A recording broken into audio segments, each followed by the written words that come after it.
हर हर महादेव।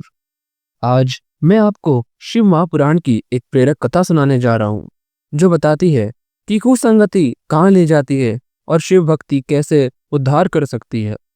प्राचीन काल में यज्ञदत्त नामक एक विद्वान ब्राह्मण रहते थे। उन्होंने वेद शास्त्रों के ज्ञान से खूब यश और धन कमाया। उनकी पत्नी भी गुणवान थी। कुछ समय बाद उनके घर में एक पुत्र का जन्म हुआ, जिसका नाम रखा गया गुणनिधि। आप लोग सोच रहे होंगे, जैसा नाम वैसा गुण, परंतु कहानी कुछ और है। गुणनिधि ने बचपन में शिक्षा ली, लेकिन जैसे ही वह कुसंगति में पड़ा, उसका जीवन बदल गया। वह जुआ, चोरी और मद्यपान में लिप्त हो गया था।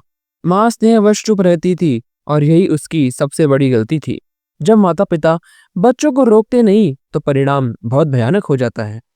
गुणनिधि ने पिता की कमाई और मान सम्मान बर्बाद कर दिया, यहाँ तक कि माँ की अंगूठी तक चुरा ली। जब यज्ञदत्त को पता चला तो उन्होंने कहा, अब इसका मुझसे कोई नाता नहीं।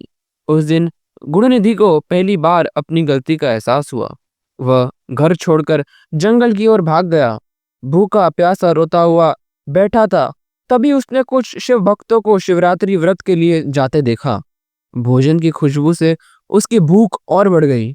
उसने सोचा, रात में ये सब जब सो जाएंगे तब खाना चुरा लूंगा। इतनी गिरावट के बाद भी क्या उद्धार संभव है? शिवजी की लीलाएं देखिए। रात में जब वह चोरी करने गया तो शिव भक्तों ने पकड़ लिया। वह भागा, लेकिन नगर रक्षक के तीर से मारा गया।